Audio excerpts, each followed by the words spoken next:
EntreLeadership Summit's coming up in Dallas. The last time this lady and I were together was 2019 in San Diego.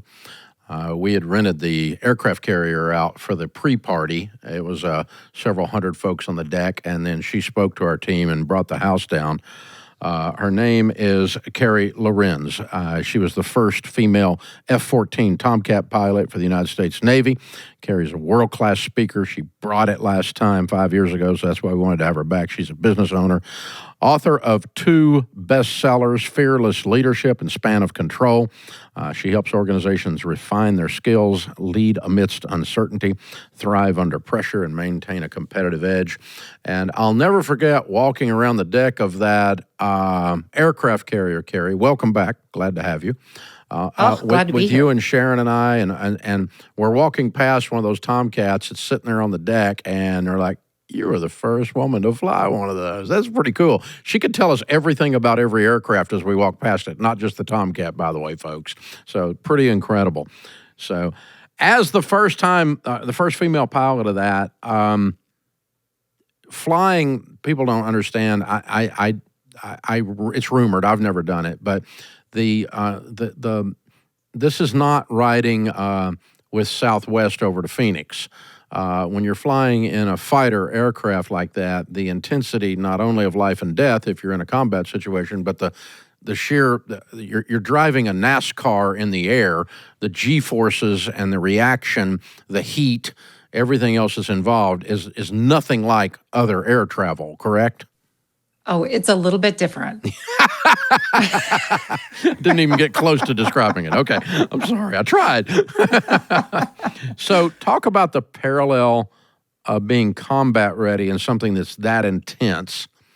And I think you unpacked some of this in the book, Fearless Leadership, because we were just talking to Sierra a minute ago. I think you were on hold, probably heard me take that call. Yes. This idea that it's normal to be insecure, it's normal to have fear, but you've still got to step into that fear and be fearless. And talk about the parallels on that.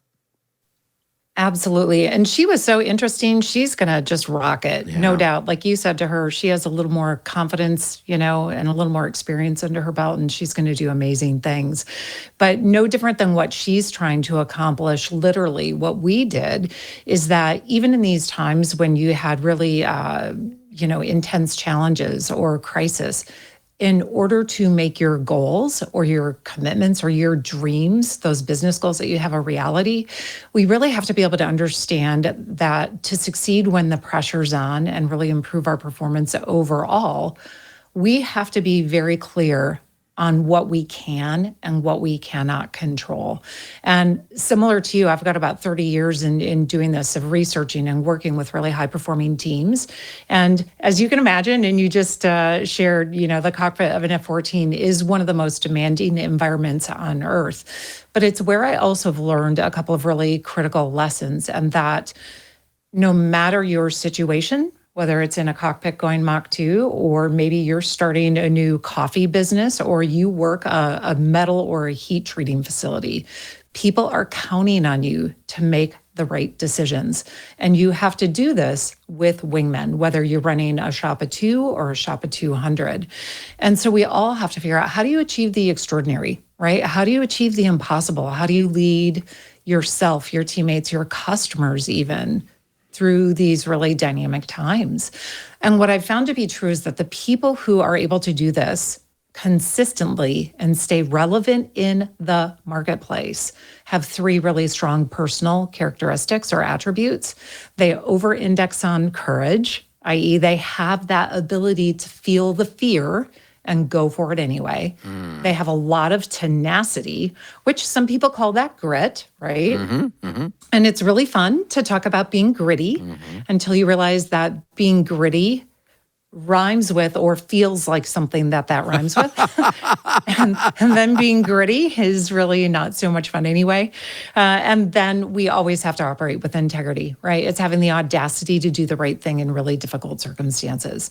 But then whether you're working on an aircraft carrier with 5,000 people or you're running your business, how are you going to take what you know to be true and what you're trying to achieve and flip it into action? And I believe, similar to a lot of the things that you teach your EntreLeaders, we have to really, really work on clarifying the complex to allow people to do their jobs successfully. Let me ask you, it occurs another parallel in my mind. Working with other folks, plus experiencing just running this thing for 30 years myself, you run into times that the marketplace may not be having a crisis, but you have an internal crisis. Or there's an entire marketplace crisis like a 2008 or a pandemic or something. And these times of intense pressure where everything's up for grabs, where from a business standpoint, not a literal, but a business standpoint, it's life or death.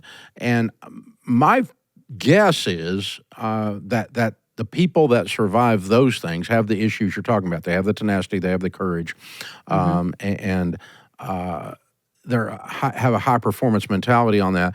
But they've also got a muscle memory of doing everything the right way before all hell broke loose. So when all hell broke loose, the muscle memory just kicks in and they do the right thing. They have that integrity muscle, that rhythm in who they are. Do you observe that when you're working with these other companies? 100%. And one of the ways that I even have tried to kind of conceptualize this, as you're familiar with, is that framework called span of control. Yeah. And it's understanding that you need to understand how to focus on what matters most, formulate a plan for success, because, there are no mavericks in business success. We actually plan. We're very good planners as well as executors. And then you have to communicate what's possible.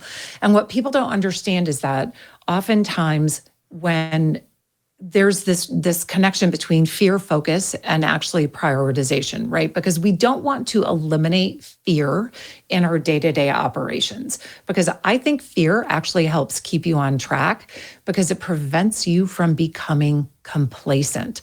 So if you think about working in that really fast-moving, dynamic environment of a fighter jet, we're always on that cutting edge or that leading edge, if you will, of danger. But we have to be relentlessly prepared so that we know how to prioritize the game slows what down. matters most. The game slows That's down right. when you play. 100%.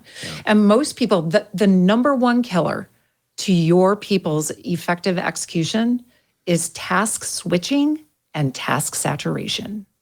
And we know that it is going to happen to us. We know it, no matter how good of load managers we think we are, or how well we think we can prioritize. So switching is just not staying on task. ADD, you're just all over the place. Is that right? It can be. What's saturation?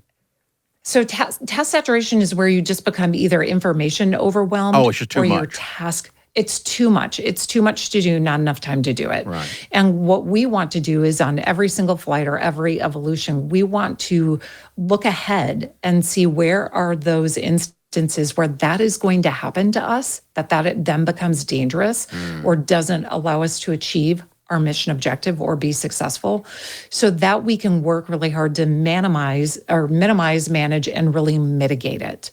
And what we don't often understand right now, or coming through a really turbulent time, is what we as leaders might see as personality defects, or maybe a talent shortcoming, or somebody not doing what we think they know they should be doing.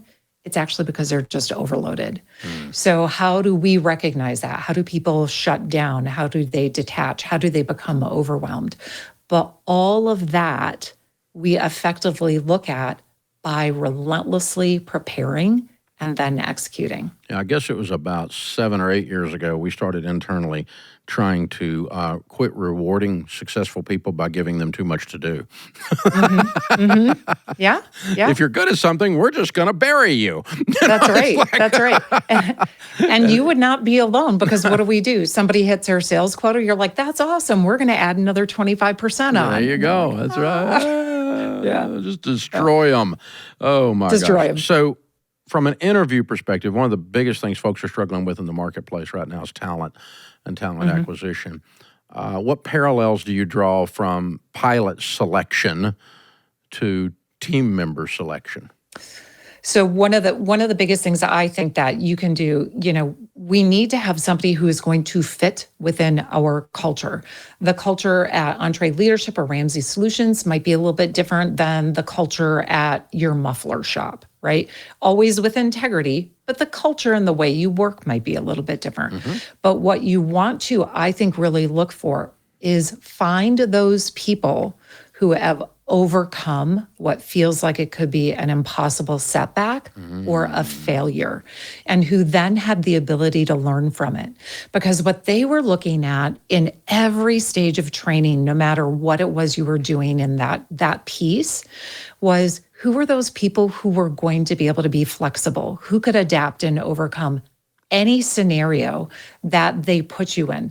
Maybe you knew what success looked like when you started, but then the game changed. Yeah. So did you yell at the wind or reset your sails? Yeah. That's right. And so what you need to have as either somebody who learns to develop the skill set or they have it already on board, do people have a bias to act?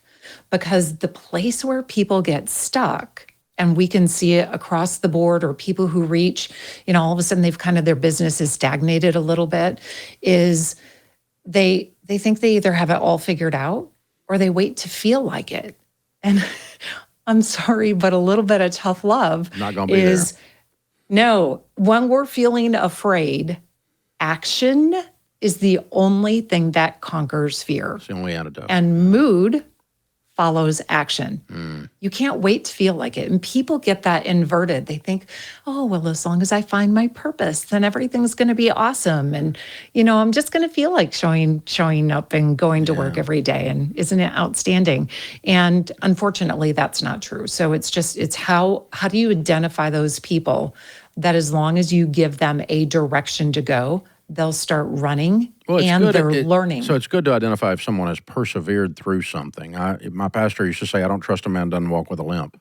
Absolutely. And if somebody tells you, yeah, I don't know, I've never really failed at anything, or I've never really had any crushing setbacks. I'd rather not be the place you do your first one. So we'll move on. Thank you very much, and bless and release. I love that for you. Oh, that's fantastic. Good for you. Yeah. I hope you find your way. I know. Out the door. Spectacular. Carey Lohrenz, first female F-14 Tomcat pilot. Also, most importantly, best-selling author from the principles that she learned along the way and all of the wonderful performance coaching she's done for businesses across America since her military career. Thanks again for your service, of course. Thanks for hanging out with us in 2019. We are really excited to have you in just a little while here in Dallas at the EntreLeadership event summit. It's going to be amazing. You can contact her or see her at Carey with a C, Lohrenz, LOHRENZ.com, CareyLorenz.com. Same thing for her social media. It's at Carey Lohrenz. You'll want to follow her. She's an amazing lady, an amazing patriot, and you'll get all kinds of things that'll keep you moving. You won't get anything from her except the truth and tough love. So I love it. That's why she hangs out with us. So, Carey, thanks for being with us. We look forward to seeing you in a few weeks in Dallas. Oh, gosh, I can't wait to join you. Glad to be here. Thanks for coming.